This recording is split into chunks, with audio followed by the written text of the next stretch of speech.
Hello everyone, welcome to my YouTube channel. I'm Dr. Bags at Dr. Bags Med Tales, and today I will be introducing you to the concepts of occupational health.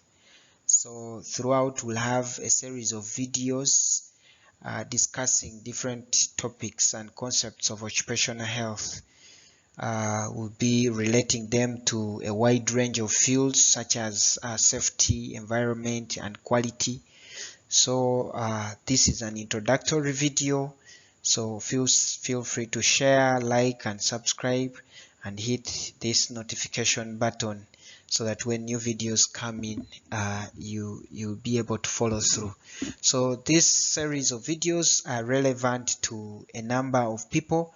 They are be very significant for health science students, including medical students, environmental science students, business owners in manufacturing and construction, human resource managers, site engineers, safety officers, and the general workforce. Okay, so occupational health is multidisciplinary, as we are going to see. And but in simple terms, by definition, we can define occupational health as the health outcome of doing any job. The outcome of doing any job, that is occupational health. Basically, we are doing at what an individual or an employee is doing and how it impacts his or her health over time. And so we'll be looking at in a series of videos, the role of an occupational health physician basically is to mitigate, okay, to prevent the occurrence of occupational health injuries, the occurrence of occupational health diseases and conditions. So, but in simple terms, occupational health is the health outcome, the likely outcome from doing any job. So it's a multidisciplinary field, and it is concerned with health and welfare of people at work. But in so many literature and sources, you'll find it coined as occupational health and safety. This is because practically it is difficult to separate occupational health from safety. So the two work hand in hand. So where you find safety, you find occupational health. Where you find occupational health, there is an aspect of safety. And actually the two, as we learn through the process, you will come to understand that the two complement each other. So it's very difficult to have one without the other. Okay. And here is a drop down that we are going to be referring to throughout our discussion in the series. So at the top we have the employer, and then we have the employee. Here the employer is the manager, the owner of the company, and the structures that are available for the company. We have the management, the human resource managers, but also these ones at that point represent what we call the employee. So the employee is the one that is directly executing the tasks, is the one that is engaging with the different aspects of work in any company or in any business. And so in between here we have what we call the SHEC. So SHEC is an abbreviation for safety, health, environment, and quality.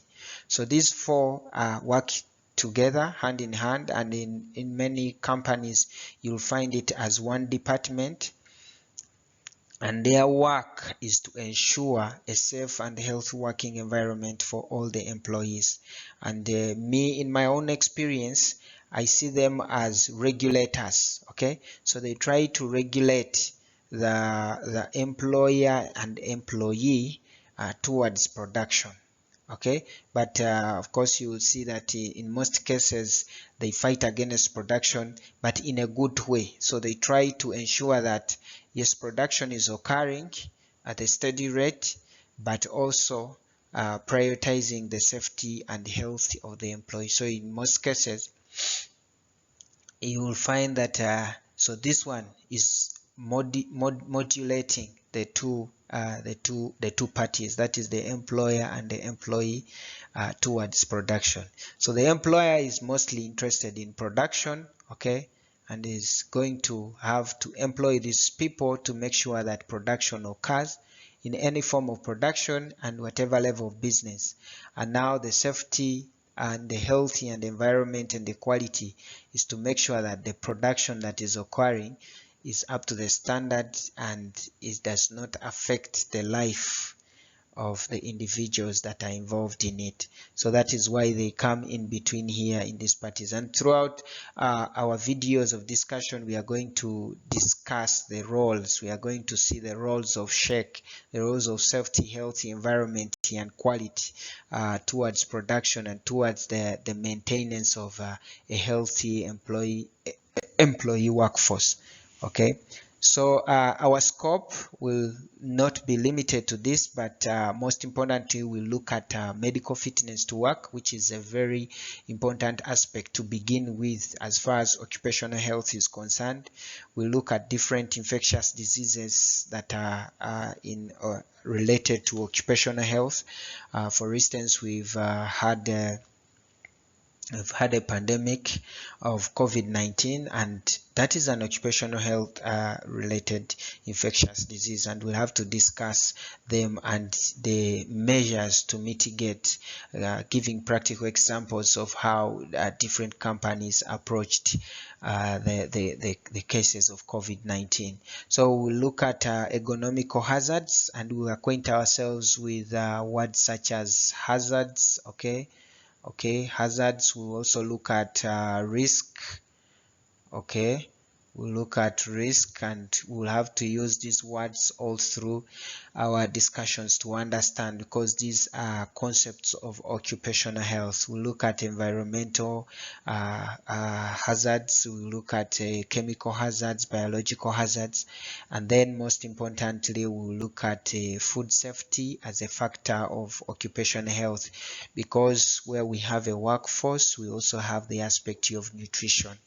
People feeding, and we are interested in what kind of food they are feeding on, how is the food prepared, what is the quality of food in terms of nutritional value, and all these factor into occupational health. And that is why we began by saying that it is a multidisciplinary aspect or concept. So we'll also, for health, occupational health practitioners, we'll be discussing health inspections and audits and their relevance in the aspect of occupational health. Why should we carry out inspections and audits in workplaces as health practitioners, but also most importantly as members of the health, safety, environment, and quality? So emergency response and medvac procedures that we'll be discussing, and how to develop an effective medvac procedure, how to operate an emergency response plan, and how to develop one. So we'll be in a series of videos discussing all these concepts. So it is very important to familiarize ourselves with the relevant ISOs, but in the aspect of occupational health, we shall concentrate on the ISO 45001 of 2018, which is occupational health and safety. This standard ensures that organizations have effective health and safety management systems. But because we know that these systems are independent but also interconnected, we also look at the food and safety management system, their details, and then the environmental management system and the quality management system, which are involved in the management of these different fields. So this is an introductory video. Please feel free to subscribe and hit that notification button, like and share our videos, so that when new videos come in, you're able to follow through. Thank you so much.